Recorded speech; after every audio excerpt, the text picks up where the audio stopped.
Good morning friends, সবাই কেমন আছো? আশা করি সকলেই ভালো আছো আর আমরাও ভালো আছি। প্রিয়াঙ্কা সিম্পল লাইফস্টাইল চ্যানেলে তোমাদের সবাইকে স্বাগত জানাই। শুরু করছি একটি নতুন ভিডিও। না নতুন না, দেখতেই পাচ্ছ ডেটটা 19/7/26 ভিডিও, মানে এটা 1 মাস আগেকার ভিডিও। এই ভিডিওটা ছিল আমার ভাইয়ের বইয়ের ভাতের দিনের আগের বাজার দোকান করা অবধি আমি আগে 1 মাস আগে ব্লগ শেয়ার করেছি। যারা আমার পুরানো ভিউয়ার্স তারা দেখতেই পাবে। আর আজকে সাদের দিনের ব্লগটা শেয়ার করছি, কারণ কি জানো? তো এখন বাজে সকাল 6:45। দাঁড়াও ঘড়িটা দেখায়, 6:45। উঠেছি আমরা 5:30টায়, সব কাজ সেরে চান করে সব হয়ে গেছে চান টান। এবার রান্নার দিকে জোগাড় করতে যাব। সারা রাত তো ঘুম হয়নি, উঠেছি মানে জেগেই আছি। আর চোখ মুখ আমার বসে গেছে। এই যে দেখো কারেন্ট নেই, মেন বিছানা তোলা হয়ে গেল, সব হয়ে গেছে। এদিকে এই যে বাসন টাসন মাজা একদম কমপ্লিট। এইবারে যাচ্ছি ওদিকে রান্নার জোগাড় করতে। চলো। তো বন্ধুরা, আনাজ ফানাজ করতে বসেছি। ফোনে একদমই চার্জ নেই, চার্জ নেবে এসেছে সেই কালকে বাড়িতে চার্জ দিয়ে এসেছি, চার্জারও আনা হয়নি। যতটা পারবো শেয়ার করব। এই যে দেখো, আর কারেন্ট নেই আমাদের এখানে আনাজ করতে বসে পড়েছি আমি সব কিছু নিয়ে। শাকটা শুক্তোর জোগাড়টা আগে কুটি, ভাজাগুলো তারপর কুটে দেখাচ্ছি, কারণ কাজ বেশি দেখানো যাবে না, এগুলো দেখাবো কি করে। মেন ফোনে চার্জ নেই, আর হচ্ছে বৌদির কাছে যে গিয়ে চার্জ দেবো, কারেন্টও নেই। চলো কারণটা বলি। কারণ আজকে আমি আবারও পিসিমণি হয়ে গেলাম নতুন করে। আমার বড়দার মেয়ে ছোড়দার একটা ছেলে আছে, আর আজকে আমার ছোট ভাই, তার আজকে আবারও একটি সুন্দর ফুটফুটে মা লক্ষ্মী এসেছে আমাদের ঘরে। আমি কিন্তু এখনও দেখিনি, এখন যাব বাপের বাড়ি। তারপর যেহেতু ভাইয়ের বউ এখন তোমার এতে আছে, শ্বশুর বাড়িতে আছে, তো যাই হোক দেখবো তো নিশ্চয়ই। তারপর দেখো ভাইয়ের সঙ্গে চলে গেলাম মাছের বাজারে, কারণ মাছটা তো আনা হয় না, আর যেহেতু আমাদের ওখান থেকে বাজারটা অনেক দূর, ওই জন্য আমার একটুখানি ভাইয়ের সঙ্গেই বেরিয়ে চলে গেলাম মাছটা নিয়ে আসতে।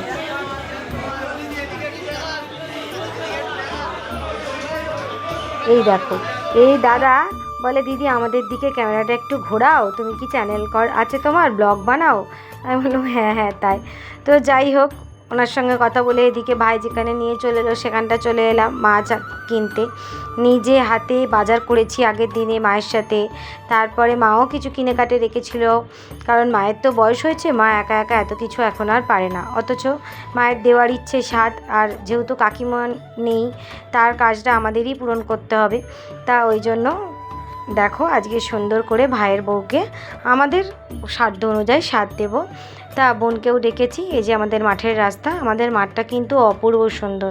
শীতের দিনে যখন নানান রকম সবজিতে এই মাঠটা ভরে ওঠে না, দেখার মতন। কখনো যদি সময় পাই বাপের বাড়ি গিয়ে থাকার, তাহলে তোমাদের সঙ্গে আমি আমার গ্রামের ভিডিও শেয়ার করতে চাই, যে কোন গ্রামে আমি বড় হয়ে উঠেছি, কোথায় আমার পড়াশোনা। দেখো তো কিছুটা শেয়ার করে দিলাম মাঠের রাস্তা আস্তে আস্তে।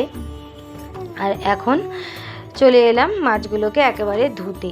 তোমার নিয়ে এসেছি ওই কাতলা মাছের লেজা মুড়ো দিয়ে মা নিয়ে আসতে বলেছে, আর একটা গোটা মাছ বলেছিল, তো গোটা মাছ সেরকম খুব একটা ভালো পাইনি আজকে, ওই চারাগুলোই গোটা গোটা। আর নিয়ে এসেছি কিছু অল্প চিংড়ি।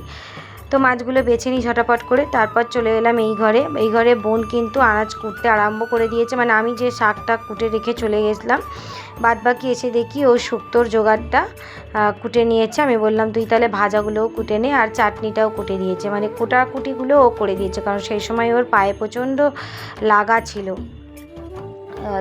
তার যতটা আর কি ও পারবে ওকে বলেছিলাম করতে। তো তারপরে চলে এলাম রান্না করতে। এরই মাঝখানে আমাদের ফলের স্বাদ দিতে হয়, তো 9 রকমের ফল মিষ্টি দিয়েও একবার দিয়ে দেবো টিফিন। তা আগে বসিয়ে দিচ্ছি ভাজা একদিকে, চাটনি একদিকে। এই যে দেখো চলে এসেছি ফলের স্বাদ দিতে। তো এখন ওই 9 রকমের মিষ্টি, দই আর 9 রকমের ফল চিড়ে মুরগি দিয়ে আলতা সিঁদুর শাড়ি দিয়ে দেওয়া হলো। এইটাই আবার ও স্নান করে, স্নানও হয়ে গেছে, মানে এটাই আবার যখন ভাত খাবে এই বস্ত্রটাই পরে আসবে। এটাই আমাদের বাড়ির নিয়ম।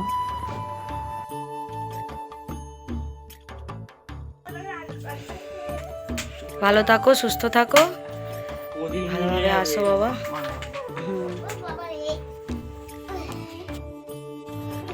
আর যেহেতু কোলে একটা বাচ্চা বসাতে হয়, তাই আমার দাদার ছোটদার ছেলেটাই আছে, ওকেই বসিয়ে দেওয়া হলো, দিয়ে একটা মিষ্টি তুলতে বলা হয়। আর জানো, এই নিয়মটা যখন আমার শ্বশুরবাড়িতে হয়েছিল, তখন যে মিষ্টিটা আমার জায়ের ছেলে মানে আমার বড়বাবু আমার কোলে বসে তুলেছিল, তো আমি সেই মিষ্টির স্বপ্নটাই দেখেছিলাম। মা কালী নাকি এই সময় দেখতে নেই, ঘটনাটা মনে পড়ে গেল, তাই তোমাদের সঙ্গে শেয়ার করলাম। তো আমি এই সময় আমার বাবু পেটে থাকাকালীন আমি মা কালী ঠাকুর দেখে ফেলেছিলাম, আর সেইখানেই আমি অজ্ঞান হয়ে যাই। আর সেই অজ্ঞান হয়ে যাওয়া অবস্থায় একটা আর কি দেখলাম যে কেউ একটা মিষ্টির বাক্স খুললো, আর তাতে একটা জোড়া মিষ্টি, আর সেই মিষ্টিটা থেকেই যখন আমার বাবু আর কি পেটে ছিল, 9 মাসের স্বাদ হয়েছিল, তখন ওই বড়বাবু সেই মিষ্টিটাই তুলেছিল। তো সেইটাই আর কি মনে পড়ে গেল, কী কারণ আমি এটা জানি না, তো আমি এটা দেখেছিলাম, আমার মনে আছে, সারা জীবন মনে থাকবে, তাই বললাম। তো ওকে তো ওই ঘরে ফল টলগুলো দিয়ে এলাম, আশীর্বাদ করে এলাম যে যেন সব কিছু ভালোভাবে হয়। আর রান্নাও করছি ভয়ে ভয়ে, খুব একটা ভালো কিন্তু আমি রান্নাবান্না অত টেস্টি বানাতে পারি না, আমার ভাইয়ের বউ কিন্তু অসাধারণ রান্না করে। তো এই 5 রকমের ভাজা আর তোমার পানির করছি, যেহেতু আমার বোন আছে নিরামিষ খাবে, ও তো আমিষ খায় না, তাই গ্যাসে সমস্ত আগে নিরামিষ রান্নাটা করে নিচ্ছি, চাটনি, পায়েস, তারপরে আবার ওদিকে মাছের তরকারিটা আলাদা করে করব। তো এখানে দেখো পনিরটা বসিয়ে দিয়েছি।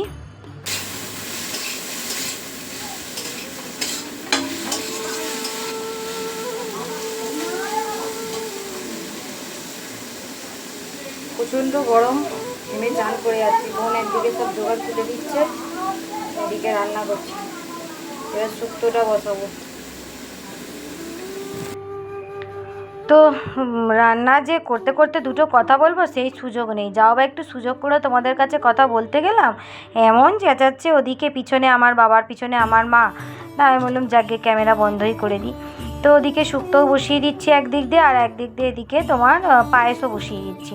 মাকে বলেছিলাম পায়েসের দায়িত্বটা মায়ের ছিল, কিন্তু মা বলছে আমি পায়েস রান্নাটাও ভুলে গেছি, তোর বাবার তালে ভুলে যাবো চিনি দিতে কি দুধ দিতে কি উল্টোপাল্টা দিয়ে দেবো, তুইই কর মা, আমাকে আর চাপ দিস না। বললাম ঠিক আছে চলো, দায়িত্ব যখন নিয়েছি এটাও একদিকে বসিয়ে দিই। তাই এদিকে মা জনতাটা জেলে দিয়েছে, আর দুধ দিয়ে আর কি পায়েসটা যেমন করে আর কি বসায় ওরা বসিয়ে দিলাম। তারপর আবার এদিকে খুন্তি নাড়তে চলে এলাম। এদিকে দেখো তোমার করেছি ওই সব রকম সবজি দিয়ে, একটু আদা দিয়ে, আর এই শুক্তোর মশলাটা দিয়ে দিচ্ছি যাতে একটু ভালো লাগে আর কি, টেস্টি হয় খেতে। শুক্তোর মশলা হাতে বেটে দিলেও বেশি ভালো লাগে, কিন্তু আমি এখানেই এই মশলাটা ইউজ করলাম। প্রথমত তো আমি শিলনোড়াটা সেভাবে বাটতে পারি না, আর মায়ের শিলনোড়াটা না প্রচুর মানে বড় কীরকম জানো একটা ভোঁতা টাইপের, আমি পারি না।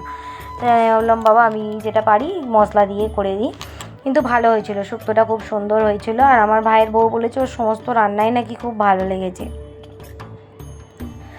আর পায়েসের থেকে যেটুকু দুধ বাঁচিয়ে রেখেছিলাম ওইটুকু দুধ দিয়েই আমি এই শুক্তোটা বসিয়ে দিলাম, আর এতে একটু হালকা একটুখানি আর কি জল দিয়েছিলাম। তারপর চলে এলাম দেখো এইখানেই মাছটা করতে, কেননা ভেবেছিলাম গ্যাসের মধ্যে করব, তারপর ভাবলাম যে না থাক, যেহেতু নিরামিষ রান্নার ওদিকে বোন ওই ভাজাভুজি শুক্তো চাটনি ডাল এইসব দিয়ে খাবে, তাই জন্য ভাবলাম মাছের ঝাল আর কচু আলু চিংড়ি দিয়ে যে মাছের তরকারিটা এটা এখানেই করে নিই। এটা একটু আস্তে আস্তে হয়, যেহেতু একটা করে হবে তারপর আর একটা, না হলে মানে রান্না মোটামুটি আমি একটার ভিতরে শেষ করে ফেলেছিলাম। কিন্তু তোমার যেহেতু এই জায়গাটা একটু মানে ডবল করে তরকারিটা করতে হয়েছে, এটা একবার নেমে আবার আর একবার হবে, এতক্ষণ ওদিকে দুটো করে কড়াই বসিয়েছিলাম, তাই জন্য একটু টাইম লেগেছে, নাহলে ওইটা 12টার আগে শেষ হয়ে যেত রান্নাটা। তো মাছটা ভেজে নিলাম, ভেজে রেখে দিয়েছি, আর এখানে কচু আলু চিংড়ি মাছটা দিয়ে আগে করে নেব, তারপর ওই যেমন আদা রসুন পেঁয়াজ এইসব দিয়েই হয়তো করেছিলাম, এখন আর খেয়াল নেই বন্ধুরা, 1 মাস হয়ে গেছে। তো ভিডিও তো প্রচুর জমে যাচ্ছে। তো দেখো রান্না তো এখানে বেশ ভালো করে কষিয়ে রসিয়ে চিংড়ি মাছটা করেছি, এখনই যেন দেখে জিভে জল আসছে আমার। তো যাই হোক চলো রান্নাগুলো একবার শেয়ার করি কী কী হলো। এই দেখো এখানে 5 রকমের ভাজা আছে, কুমড়ো আলু পটল বেগুন ঢ্যাঁড়স, আর তারপর শাক ভাজা, কি 5 রকম না 7 রকম হয়েছিল খেয়াল নেই, যাই হোক এটা শুক্তো। আর এদিকে আছে তোমার চাটনি হবে, হ্যাঁ চাটনি, কারণ জালটা দিয়ে বোঝা যাচ্ছিলো। আর এরপরে হাঁড়িতে তো অবশ্যই পায়েস, তবু ভাইয়ের বইয়ের জন্য আলাদা করে আমি পায়েসটা তুলে রেখেছি। এই দেখো এদিকে আলাদা করে পায়েসটা তুলে রেখেছি। আর তলায় পনিরের তরকারিটা আছে। আর যেটা হচ্ছে ডালটা কিন্তু আমি ফোড়ন দিয়েছি, আর প্যাকেটের মধ্যে পাঁপড়ও ভেজে রেখে দিয়েছি। আর ডালটা ফোড়ন দিয়ে বাটিতেই আর কি রাখা আছে, ওই যে দেখছো হাঁড়িতে ভাত। তো বন্ধুরা এখন বাজে 12:40, 12:30টার মধ্যে সমস্ত রান্না কমপ্লিট করেছি। মাকে বললাম ডালটা ফুটছে, দেখো শুধু ডালটা নামাবে, ফোড়ন দেওয়া হয়ে গেছে। আর এখন নিতে যাচ্ছে আর একটু দই আর মিষ্টি, একটু কম পড়ে গেছে, কারণ দইটা তোমার যেটা এনেছিলাম সেটা সকালে দিয়ে দিয়েছি, কারণ অনেকগুলো বাচ্চা আছে, তাই না একটু দই মিষ্টি নিয়ে আসি। আর কতগুলো কাগজের প্লেট নিয়ে আসি, কত বাসন মাজবো, আবার তাড়াতাড়ি বেরোতে হবে। আমার বড় আসবে, অনেকটা বেলায় আসবে, কিন্তু ভাইয়ের বউকে তো তাড়াতাড়ি দিতে হবে, ওই জন্য চলো নিয়ে আসি। আর এই দেখো বন্ধুরা আমি সমস্ত কিছু রেডি করে ফেলেছি, ফুল টুল কুচিয়ে আমি দুটো বাচ্চাকে নিয়ে, ওরাও এই ফুলগুলো সাজাতে সাহায্য করেছে, আমার বোনের মেয়ে আর আমার মেয়ে।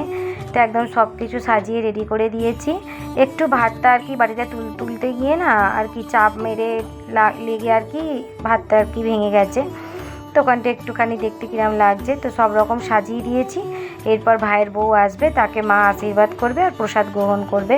কেননা আমাদের আবার ওই শিল নোড়ার ব্যাপারটা নেই, যেটা আর কি দেখি এক প্রদীপ বা নোড়া সবাই চাপা দিয়ে রাখে, এই জিনিসটা আমাদের নেই। তো আমি মাকে বলছিলাম মা আমাদেরও নেই, এরও নেই। এবার জানি না ওর মানে আমার ডলির আর কি বাপের বাড়িতে, ভাইয়ের বউয়ের নাম ডলি, ওর বাপের বাড়িতে আছে নাকি। তো যাই হোক এই নিয়মটা আমার খুব ভালো লাগে, চারিদিকে ভিডিওতে দেখি। তো যতটা পেরেছি করেছি, করে তাড়াতাড়ি আবার চলেও এসেছি। কেননা আমার এই যে দেখছো মেয়ে এখন রিহার্সাল দিচ্ছে, এই নাটকের রিহার্সাল ছিল, তো ওই রিহার্সালের জন্য তাড়াতাড়ি করে চলে আসতে হয়েছে। তাড়াতাড়ি বলতে 5টার মধ্যে চলে এসেছি, এসে তারপর ওকে রিহার্সালে একেবারে ডাইরেক্ট নিয়ে গেছি। তারপরে আর কিছু শেয়ার করিনি। রাত্রিবেলা আবার সারপ্রাইজ, আমাদের এই ফ্ল্যাটের মানে জয়শ্রী বলে একটি মেয়ে আছে, তার মানে বউ আছে, তার আর কি বার্থডে ছিল, সে বার্থডে উপলক্ষে বিরিয়ানি দিয়েছে, সবাইকে মিষ্টি দিয়েছে। আমি বললাম আমাকে 3টে দাও, কারণ আমার মেয়ে তো খেতে পারে না, 3টেও আমার জন্য অনেক বেশি। তো দেখো মায়ের কাছে তো ওবেলা খেয়ে এসেছি, কিন্তু কোনো রান্না আমি আনিনি, জানো তো, খাবার ইচ্ছা করেই আনিনি। মা বলেছিল, আমি বললাম না মা দিও না, শরীরটাও ভালো লাগছে না, একটু রেস্ট নেবো। যাই হোক দেখো সেই ও মাটন বিরিয়ানি দিয়ে গেছিলো, সেই বিরিয়ানিটাও তুলে রেখেছিলাম, এই দিনকে ওর জন্মদিন ছিল।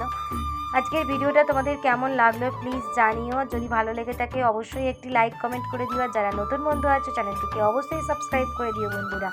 এরপর দেখো ওকে জন্মদিন উপলক্ষে আমরা কি গিফট করেছিলাম। তাহলে আজকে দেখা হবে নেক্সট ভিডিও। চলো চলো, happy birthday to you, happy birthday to you, happy birthday dear Jayashree, happy birthday. ভালোবাসা কিচ্ছু না, ভালোবাসা।